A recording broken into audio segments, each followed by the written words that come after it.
Good morning, everyone. Hi, I'm Susie Lula. Welcome to Mama Mondays. And today we're going to be talking about the Spiritual Olympics. I don't know about you guys, but I've just loved watching the Olympics lately. So I'm Susie Lula. I'm a spiritual counselor and therapist in private practice for many, many, many years now, working with individuals all day, every day. And I'm going to start today with a little bit of piano music while we are waiting for individuals to join us. So just relax, maybe grab a cup of tea, light a candle, and as you are getting set and setting a tone to nourish your own spirit, I'm going to just play a little bit of piano while we get started.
So good morning, welcome to Mama Mondays. I'm Susie Lula. I just love Mondays now. I love waking up and knowing that I'm going to join together with a whole tribe of individuals committed to taking care of ourselves and nourishing our spirits. So I'm so grateful to be here with all of you.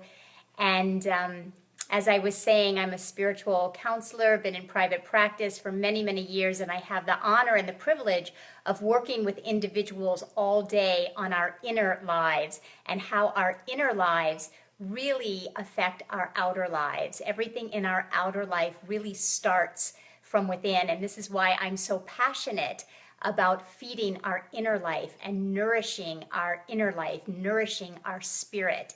The more nourished our spirit is, the more overflowing our spirit is, everyone around us feels it, especially our children. So I welcome you. Again, just relax. There's nowhere else that's more important to be than taking a few moments to connect with your own spirit, your own dreams, your own life, what it is that you've come here to be.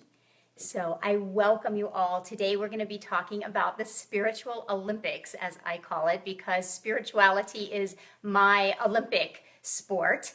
And we're going to be talking specifically today about how to get back up after you've stumbled.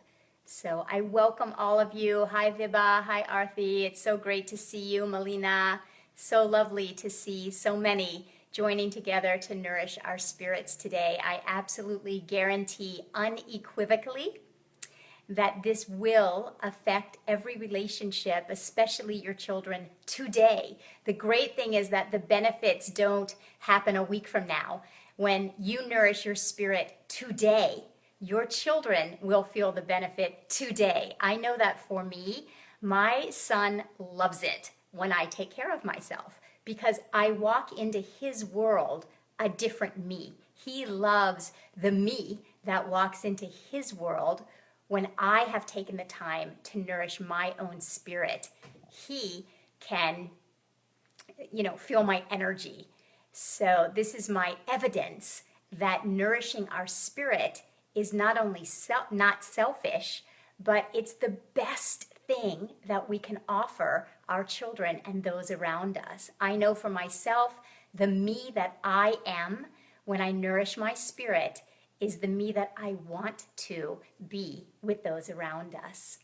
So welcome everyone. So wonderful to join together. It's one thing to be doing this in my own life. With the moms that I work with, I know that mothers and caretakers, parents, we can feel like islands. We can feel like we're each in our own world, sometimes struggling to be the parent or the caregiver that we're seeking to be. And so one of the reasons that I love this technology is because we have the ability to join together with individuals all around the planet. And I don't know about you all, but I feel less like an island in my own little journey, to take care of myself in my family. To join together with all of you is more powerful. There's a collective energy that happens when I know that Vibha is doing in her world what I'm doing in mine, and Melina is doing in her world what I am in mine. And I know that we have individuals from Brazil and Australia and all different countries represented and cities represented. And so during my day, I think, I'm joined together intimately and intricately now, connected with all of you. So this is the power that we have. I have a mission, a vision that mothers inside of us, we have a spiritual power. We have a spiritual connection that is untapped largely. And one of the reasons I love calling it the Spiritual Olympics is because with our children, we feel this spiritual connection, and often we lose the connection. And so I'm really on a mission to assist us to reconnect with the spiritual power, which is the ultimate power. It's a transcendent power that is available to us to connect with our children in the way that I know that our children are longing to be connected, because I know when I was a child, all I wanted was to be connected to my parents. So welcome. I'm Susie Lula. So happy to have you all with us. Hi, Karen. Hi, Tammy. Wonderful, wonderful to have you. Hi, Leslie. So wonderful to have you all. So I wanted to share with you all today my spiritual Olympic self and getting into my spiritual shape. I like to think of it as getting into spiritual shape. So when I practice and I participate, and when my spiritual practice becomes non-negotiable, so I'm committed, I'm dedicated to do my spiritual practice every day. It wasn't until I had my son that I actually realized that my own spiritual practice needs to be non-negotiable, because when I practice, my son benefits, So hi everyone. Hi Goldie. Hi Georgia. So great to have you. Hi Jessica. Welcome, welcome. So speaking of the Spiritual Olympics, right? This is the muscle. This is the grand muscle. Our spiritual muscle is the most potent muscle that we have. Our spiritual muscle is the most powerful muscle we have, because our spiritual muscle is our muscle of connection. It allows us to be inwardly connected. And when we are inwardly connected with our own spirit, it is undeniable. There is no way that you are going to be connected to your own spirit and not have your children feel it. They will feel it. So this is what's so wonderful about taking the time to do our practice.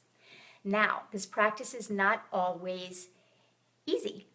So I wanted to share with you all about an experience I had this weekend, where I'm going to call it a big fat spiritual stumble that I had. And I want to share with you all how I got back up, because I think with the mothers that I work with, the individuals that I work with, I think that we all have our own version of this. Mine this weekend happened to be with my husband, but it could have easily been with my son. So, hi Venus, hi Angie, Great to have you. Hi, Akram. So I want to share with you all about this experience that I had this weekend in the hopes that what I'd love for you to get from it is not my experience, but the way that I got myself back up, right? And as I'm sharing, I'd like you all to think of an experience in your own life, maybe a place that you stumbled this weekend with your own children or a spouse or a friend or a way in your own life. So, Melina is saying one day she'll be a mom. You're 20 and just starting to find yourself. There's no better place to be than right here. How I wish I had had someone assisting me to connect to my own spirit, my own highest self, and to navigate the path and the journey and the road to get back to myself when I had stumbled before I had my children. So one of my, real visions with my book is that I would love to think that pregnant women get it and women especially get it before we even get in a relationship. Anyway, different topic. So this weekend, hi Jessica. So this weekend, I had been asked to speak at my own spiritual center. I was facilitating a service called The Way of Meditation. So there's nothing that I love talking about more than the path of meditation. Any of you who know me know that I'm passionate. I have a vision about seeing millions of mothers meditating all around this planet. Millions of mothers meditating on Mother's Day and every day. So I was so excited to be asked to do this, facilitate this service, and it's a topic that I can talk about in my sleep. So on Saturday, the service was Sunday, and on Saturday, I asked my husband, he's a musician, he's a wonderful, wonderful, inspirational singer-songwriter, and I asked him, he had just written this amazing song, so I asked him, did he want to come to service and play, because they use taped music, and I thought it would be beautiful to have some live music. And he said, oh, I'm open to that. He said that in the morning on our way to yoga. So it wasn't definitive in my mind. I learned later that it was definitive in his mind. He said, I'm open to that, meaning, sure, I'll go. I heard it like I'm open to that, not, I'll let you know. So this started a series of disconnections throughout my day. So a couple of hours later, I went back to him. I said, hey, by the way, do you want to come and sing tomorrow? And he said, yeah, I'm open to that. That'd be great. And I still didn't hear it as definitive. I was looking for clarity. So that was key number one that I didn't catch. I was seeking something. I was looking for something from him. He thought he was providing it. So I left that little moment a little unsatisfied, a little unfulfilled. Clue number two, didn't clue into that. Just felt a little off. I wait. In the evening, I go back and I said, oh, so, I heard you say you're open. I just wanted to perception check, and thinking that was, the high spiritual thing to do. And so I asked, are you in or are you not in? And he got a little irritated, and he said, I'm not understanding why you haven't heard me. What else do you need? I've been open since this morning. I'm in, And it just kept feeling like a disconnect for me. I wasn't, for whatever reason, receiving what I was thinking that I needed to receive. So I don't know if you all have ever had this, where you've had an interaction with someone, you're actually attached, you're actually looking for something from that other individual and unaware and continually unsatisfied. This was my experience on Saturday. So I finally realized the third time, I realized I'm the one that's unsatisfied here. He's fine. I'm unsatisfied. So I finally went to my chair, as I call it. This is my spiritual practice, going to my chair. And when I sat at my chair, on my chair, what I realized in a nanosecond, this flood of pressure, I'm going to call it, came flooding out of me, this pressure that I was placing on my own self that I was completely and utterly unconscious of, oblivious to, a pressure to do a really good job on Sunday morning so that Reverend Michael would be proud of me, would feel that he made the right choice by asking me to be the one to facilitate, to want to make sure that I hit it out of the park for him, to, it was really all about myself and seeking approval, to be quite honest and transparent. Had nothing to do with my husband, and really nothing to do with my love of teaching meditation. I love doing that. Wasn't needing any kind of, no kind of feedback. But this little girl part of me inside that never felt I got that approval from my own mom was unconsciously looking for something and sort of, trying to get it desperately from my husband that day, not even realizing that it had nothing to do with him. So as I sat on my chair, I recognized, oh, holy moly, this has nothing to do with this person that I'm trying to play this out with. And this doesn't even have anything to do with Michael Beckwith. And this doesn't even have anything to do with my own feelings of not being connected to my mom. Although I did get to the root of that, I realized, oh, this is about my own internalized way that I put so much pressure on myself.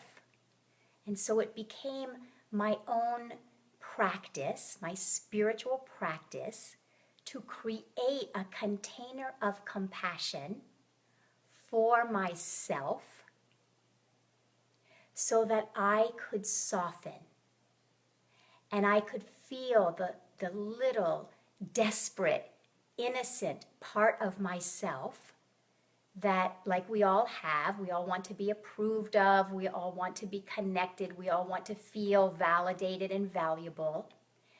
And I was looking for it outside of myself. And when I sat down, now I was able to have the compassion for myself. And here's the important part. Many of us get to this place in consciousness, but we don't know how to then reconnect with the severed place within us. Self-compassion is the bridge. Self-compassion is the spiritual tool to reconnect any severed places within us. So this place inside of me had felt severed when I was little, had felt severed in those moments with my husband. And it's my practice to reconnect the places inside of me that sometimes feel severed. And most of us are not taught the tools of how to literally sit in a chair after we've had the awareness and provide the correct or effective tool to reconnect ourselves. One of the most potent tools is self-compassion. This is something that we are not taught in our culture enough. So I was able to sit there and say to the part of myself that was, I'm going to just call it desperate. I'm exaggerating for the sake of this. But I'm going to say really, really was seeking something outside of myself. And I was able to soothe that place and say, you are valuable. You are worthy. And you are not more valuable if Michael Beckwith or Jamie Lula or Thich Nhat Hanh or the Double, you are not more valuable if anyone gives you their approval. You are not more valuable if you do a great job.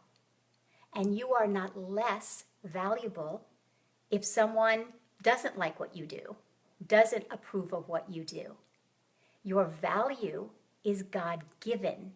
Think only of your own child or an infant when they are born.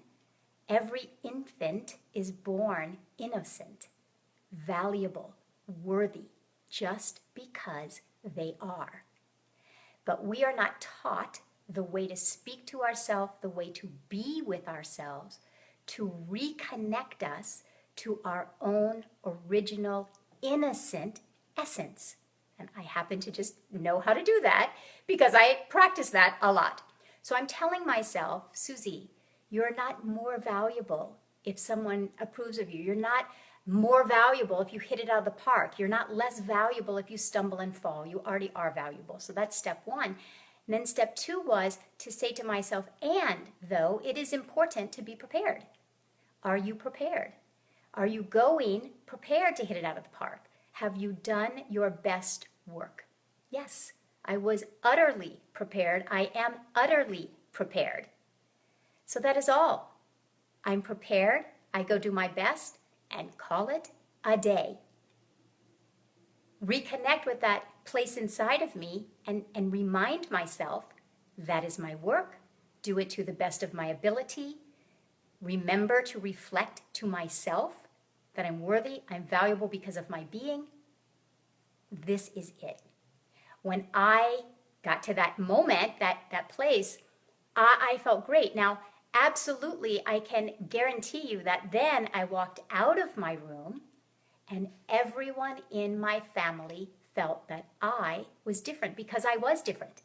So without even saying a word, my son felt a different energy from me. My husband absolutely felt a different energy from me. My energy shifted. My energy changed, and they could all feel it. Then lastly, it was my practice to go to my husband and say, you know what, I didn't even realize I was looking for something from you. I was looking for validation from you, and I didn't even know it. And so when I shared with him from that place, he was so connected to me. And then he said, oh, you should play piano for meditation. I shouldn't even be going. You should play piano. And you know what? Immediately, it's like, oh, everything came together. So I'm sharing this in the hopes that the 2 or 3 biggest steps that I hope you take away is that whenever we are feeling unfulfilled, unsatisfied in our interaction with another individual, it is always, even if we are, quote, right, it is always an opportunity for us to become satisfied inside of ourselves. If I'm unfulfilled outside with an outside relationship, it's my opportunity to satisfy, to fulfill myself inside of myself. So let's just take a deep breath here. Before we go on, I have another couple of examples, but before we go on, I just want to all get centered, anchored, take a nice deep breath in, everyone. Maybe even exhale with a sigh. Maybe you've had your own examples that are coming to you as I was speaking and sharing about my own. So as we continue here, just want to see how much time we have, about 5 more minutes. I'd love to also share with you, we started talking about this last week, and so if you didn't see the video from last week, you're welcome to go back on my Susie Lula page on Facebook or go to my website and sign up for my newsletters because I always send out the video from the previous week in the newsletter so you can see it. Last week we started talking about an email that I received from someone who's on these calls who was asking about how to handle when the 2 parents are not on the same parenting page. So she's on this page and her spouse, her partner, is on a different page. And I wanted to continue talking about that example because it really speaks to my weekend and my stumble and getting back up, so to speak, and getting into this spiritual shape that I'm speaking of. In the same way, it could be, you and your partner are not on the same parenting page. It could be you and a friend are not on the same page. It really doesn't matter. But the idea of being on a different parenting page can feel very intense when we're all in the same home and our energy is commingling and our energy ends up creating a quagmire, right? So this individual was saying that she and her husband are on 2 different parenting pages, and then she was going on to say that actually she doesn't like the way that her husband treats their children. He's harsh and sometimes spanks them and punishes them. And so these are all parenting tools, if you even want to call them that, that she isn't using. So she doesn't punish, she doesn't spank. So I want you to see that we have these ways of making ourselves right. You know, on Saturday, my ego was trying to make myself right, that my usually loving husband wasn't just hugging me. You know, why wasn't he just hugging me? And so I know enough to know that, you know, I have a chapter in my book called From Ego to Essence. And we sometimes really give our ego a bad rap and say the ego is bad, the ego, get rid of the ego, put the ego aside. What I've come to know is that the ego are these protective layers, layer upon layer upon layer. And it is our practice to treat our ego with loving kindness so that these layers upon layers of righteousness, it's righteousness. These layers of righteousness can dissipate so that we can get really our essence to emerge. And so with this mom, she can call herself right. I'm right. We should not punish our children. We should not spank our children. And she is right. She is, quote, right. When she is saying, my husband shouldn't spank, my husband shouldn't punish, she's coming to the table with her own judgmental energy. So before we can get back to her relationship with her spouse, she needs to check, and this is the hard work. I had to go sit in my chair, you know, on Saturday. She needs to sit, we all need to sit and ask ourselves, what is the upset that I'm bringing? She's not in neutrality. So we cannot create a boundary when we are not neutral. When we have charged energy and we try to create a boundary, we bring charged energy to the boundary. And real boundaries are neutral. Real boundaries have the energy of equanimity. So we can always check inside of ourselves. If I am bringing charged energy and I'm trying to set a boundary and I'm trying to create something, you know, with someone, and I'm bringing charged energy, then the boundary that I'm seeking to create is also going to be charged and therefore ineffective. So even if I'm right, I need to sit and ask, what is this energy about? And I absolutely unequivocally guarantee you that when that mom does this work, or when I do this work, or any one of us, we will find that something has been unfinished inside of us. There's something unresolved within us. There's something hurting. There's a hurting place inside of us that didn't ever get tended to.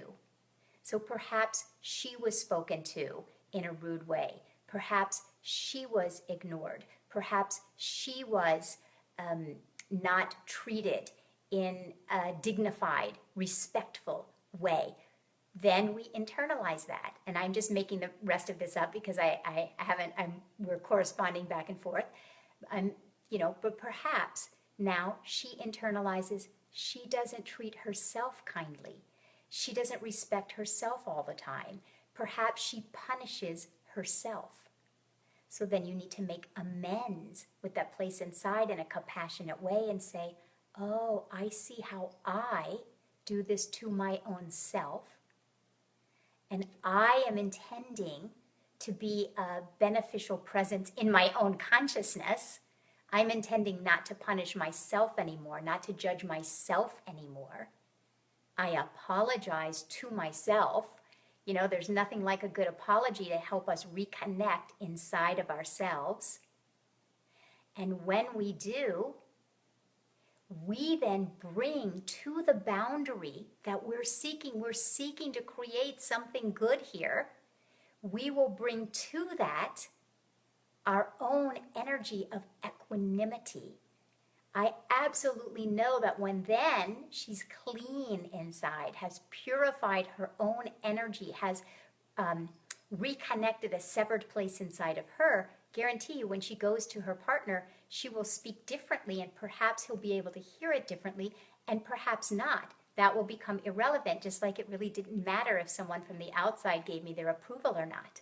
What happened is that it was important for me to give myself what I needed, what will be important for that mom. And you will always know this, guaranteed. When you come back and you're unattached, you know your work is done. So the first 2 times I kept going back into talking to my husband, my work was not done yet. When the 3rd time I went in, my work was done. When she goes back, even if he does not agree, inside of herself, she will be able to then hold a boundary and say, this is important to me. Now, how can the 2 of us come together so that we create a win-win for our children? That we create an energy of both and rather than either or, either your way or my way. We have to find a way to work together because we're on a journey, and we have to remember she made the commitment to be in this relationship and made the commitment to have a child. So once we have that, I'm not saying to stay in a partnership that doesn't work. I'm simply saying take responsibility for the energy that we bring when we're seeking to create a boundary. So I hope that this is helpful to you all. I'm seeking in these Mama Mondays to bring real practical examples that you can relate to, and perhaps think of some examples in your own life. And then today, as soon as today, apply this, and you will unequivocally see that your relationship, your connection, both inside of yourself and then with your child, will be enriched. It's like when we create an inner connection to our own spirit, it's like there's a fountain inside of us, and that fountain overflows to those around us. And I know for certain, my son feels when I have those, trickles, my son feels it. So I'm getting the same message that happened last week, that my storage is almost full. So I have some technical challenges with my phone that I will clean up for next week. So if we get cut off, I'm letting you know ahead of time I'm going to reboot, and because I want to really, really finish with this last piece. So if we get disconnected, I'm going to reboot and have this cleaned up for next week. So I apologize in advance. The last thing that I want to circle around with is that if you go to my website, you can officially today at suzielula.com, SUZILULA.com, you can download the first chapter of my book. And the first chapter of my book is called From Self-Sacrifice to Self-Care. And today, what I've been describing is the process of spiritual self-care, to learn how to apply this compassion to our spirit and reconnect with the severed places within us. So when you go to my website, you can download and you can get a better idea, more in depth, of what I'm speaking of. And I just wanted to read to you one little passage to leave you with. And then I'm going to play a little piano. Let's see here. I wanted to read you this little passage. It says, "What if it actually benefited my child when I take care of myself? Isn't this what philanthropy is all about?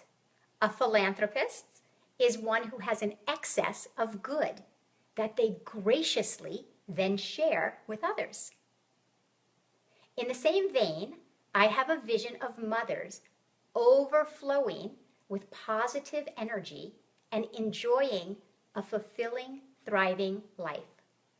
Wouldn't we then freely share our vitality with our children and our gifts with the world?" So again, my encouragement to all of you, please download this chapter and read, because our culture tells us that self-care is selfish.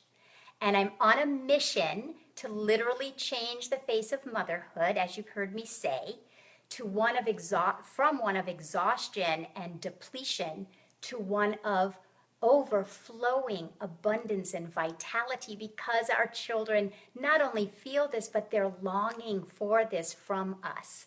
And it overflows into every relationship in our life. And so I'm offering the free chapter. Go ahead and download it, and you can just read a little more in depth as to what real self-care is and why it is the last thing from being selfish, right? So I'm so grateful to have you all with me. I'm so grateful for all of you who write to me and let me know during the week over and over again. And I'm glad to know this is valuable. May it serve all of us, all moms everywhere. Please share this with a mom that you know, especially a mom that might be struggling. If you are a mom who is struggling, please come back and watch this. Go to my Facebook page, watch all of them. Go to my website. I have tons of videos. Watch. Immerse yourself.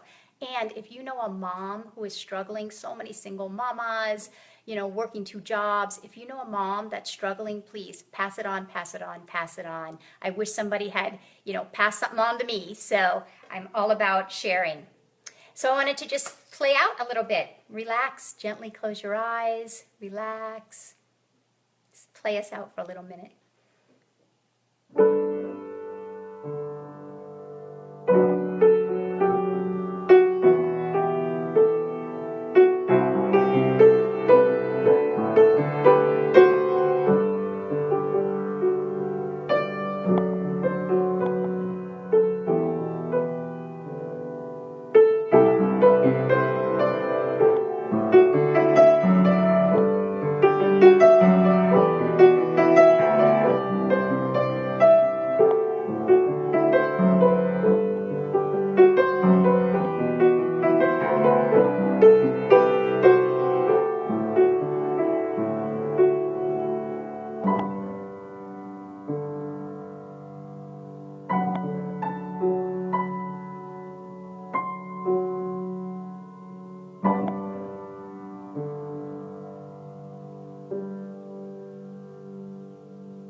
Thank you, everyone. Keep in touch during the week. I always answer everything on the comment section. It's my favorite thing to do on Monday evenings. I get my cup of tea, and I sit and I read. There is so much wisdom in all of your comments. So I also want to encourage you all, please go back and read these comments, because there is so much wisdom that you are all bringing to the conversation, and this is truly a conversation. I'm seeking to start a conversation, a global conversation, where we mothers are giving each other permission to thrive, permission to take care of ourselves, permission to own the spiritual power that we have, to take ownership of our feminine power, our power of nurturing, and our spiritual power. So read these comments. There's so much wisdom in these comments. And thank you.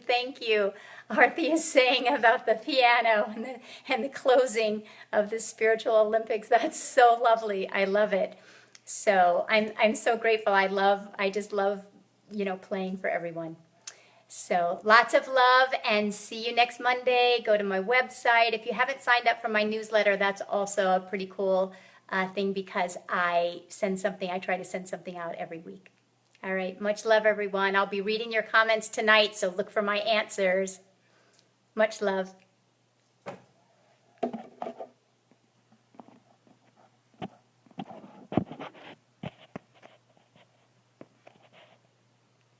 It's so cool. It doesn't want to stop.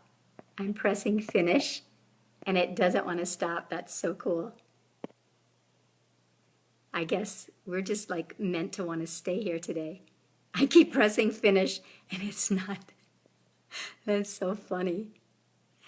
All right, I'm going to try one more time. I'm going to I had this little feeling from my friend who just passed on, my friend Nirvana. And I had played this little piece at his memorial the other day. It's why I was playing it now. So for any of you still on, because it's not turning off, I'm just going to play a little more of this piece because apparently I'm feeling inside. I had felt that feeling to just keep playing, and I was like, no, it's enough. So I'm going to play until this cuts me off.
Thank you all, everyone.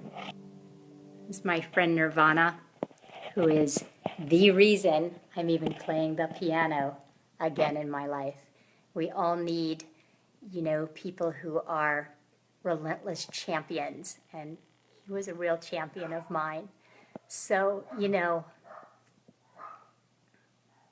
for any ways that we can pass this message of spiritual self-care on to someone in your life that might really need a champion. I know that I could have used some more champions when I was little, and I think that even though we're all grown-up mamas, we can all use a champion. So I always think of the mom who might be struggling, and if you're called to be a champion for someone in their life today, I treasure this man because he was adamant that I would start playing the piano again when I had quit. And most of this music wouldn't even exist if it wasn't because of his adamancy and relentless being a champion for me.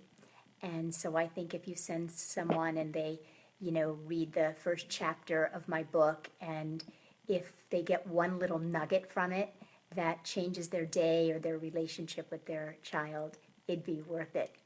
So thanks, everybody.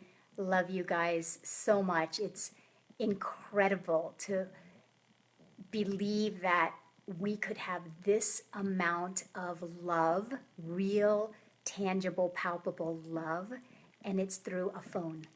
So this is the genius of technology, that we could be so intimately connected with someone in France.